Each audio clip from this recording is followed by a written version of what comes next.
Alright, we got this brand new Glock 44 here, so it's time to load the magazines up with some ammo.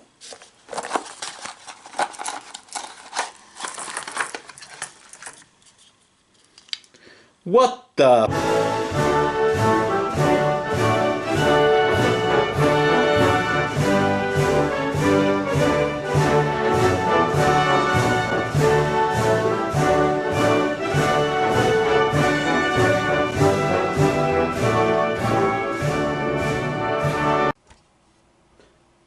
Welcome to the Millsurf My channel. If you follow me on Instagram, you'll see that I put up a picture of a Glock box last week or earlier this week, depending on whenever I release this. And I'm sure you can figure out what I got by now. Last December, I believe, Glock was announcing that there was a major announcement, and of course we were all hoping for something like a pistol caliber carbine, or maybe a I would like to see maybe a Glock 19X in 10mm or something like that, but what we got was a 22 caliber pistol. So the reaction was kind of meh, but Glock also knew they were going to sell the hell out of these things because, I mean, when I teach my kids how to shoot, I want to teach them on the format that's kind of the most popular format in this country. So I went ahead and picked this up last week. The MSRP on them is $430. I got it for $369 at my local gun store, so I didn't do too bad. I mean, I think Classic has them for $359 or $349, but by the time you count shipping and your FFL fee, you're going to be more than what I paid for this, so I can't complain about that. Some of the complaints about this have been that it's only a 10-round capacity mag, which you figure you could do better since this is Glock 19 size. But the major thing I want to do right now is I want to inspect this pistol because I haven't shot it yet, and there have been reports now that people have been putting some rounds through them, and there's been a couple that have cracks and stuff like that. And of course, it's on that Shitster Tim from Military Arms channel. Seen it on his Facebook page. I kid, Tim. But I just want to inspect this really closely. I'll do it on camera, and then I'll take it out shooting, and we'll inspect it again after I give a quick initial review on it. So anyway, first off, it's Glock 19 size, but it's much lighter. And part of the problem with that is it's a polymer metal hybrid frame. It isn't a metal polymer hybrid slide instead of a full metal slide like on a normal Glock. So that is what's lightened up the slide, so it will cycle the 22 long rifle rounds, but it's also potentially made it weaker. So anyway, let's give us a quick inspection. Definitely no cracks out of the box there. Now, something I'm going to try to focus in on here real quick. Something that Tim did show that he asked around, there's a little line right there, and that is supposed to be there. It's part of the mold, I guess, whenever they made it. So don't worry about that little line right there. But there are definitely no cracks on the outside. Let's take this apart. Trigger's already been pulled.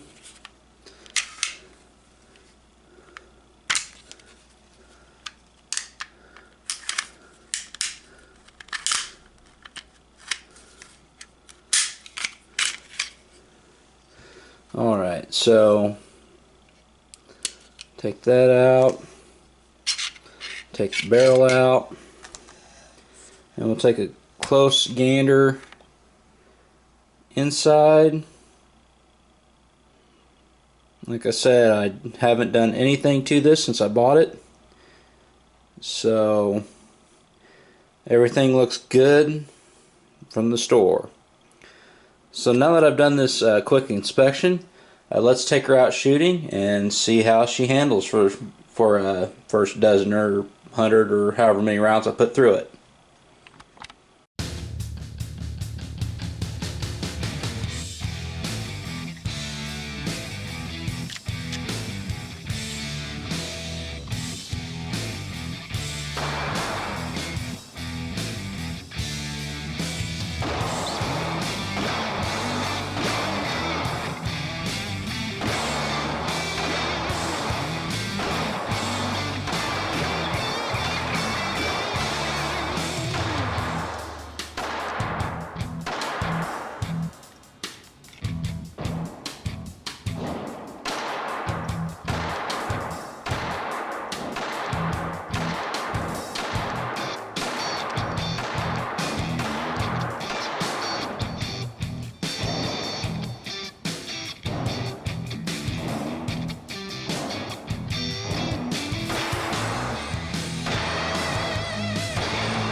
Alright, I'm just heading home from shooting the Glock 44 for the first time, so here's a few thoughts. I shot 3 different kinds of ammo out of it. I shot just some Remington range ammo, which I did experience some malfunctions out of that, mainly failures to feed. And one of the magazines seemed to not have the cartridge at a correct angle, so you had to. They have the kind of like on the Luger, they have the little grip on the side. You kind of pull down and slam that up. So a lot of times that would fix that, but many times it wouldn't. But so that gives you an opportunity to clear that malfunction of failure to feed. And then of course, there are plenty of stovepipes with that. So basically using Remington range ammo gives you a lot of opportunities for malfunction drills. Now I did try some was it Aguila? I tried some of that, no malfunctions with that, I believe. And then I tried some, as 22 Plankster would call them, CCI Stangers, and definitely no malfunctions with those, although those did throw some fireballs. But I put between 300 and 400 rounds through it, so I do believe that as long as the slide doesn't crack on me, and I inspected it a couple times as I was shooting, and I didn't see any cracks on the inside or outside of the slide, as a couple people seem to experience. The main things were on the cheaper range ammo were the kind of failures to feed and malfunctions. So basically, I think that the Glock 44 is a great training tool if you want to train on the cheap. Now, does it have the same recoil impulse as a 9mm? No, but especially when it comes to clearing malfunctions, it's a great Glock tool to use. So I'll probably put a few hundred more rounds through it and maybe give a overall synopsis of it. So anyway, there's my thoughts on the Glock 44. Thank you for watching, and as always, have a great day. Alright, we got the gun apart after taking her shooting today, about 300 or 400 rounds. Now that should absolutely be nothing for a Glock or any 22, but with some of the problems we've been seeing online, might as well expect it. I did inspect it 2 or 3 times while shooting at the range today, but let's just get this on camera. So far I don't see anything wrong with it. Nothing there. Nothing on the outside.